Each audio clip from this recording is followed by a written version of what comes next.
आई सुहाग रत जहिया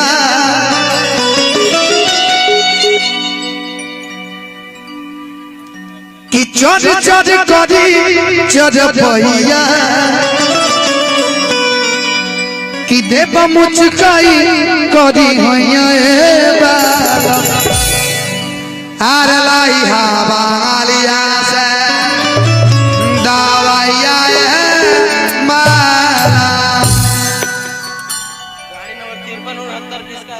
गाड़ी नंबर 5369 जिनका भी हो भाई गाड़ी साइड कर दीजिए प्लीज। कि आई सुहाग रत जहिया चढ़ चढ़ करी चढ़ पहिया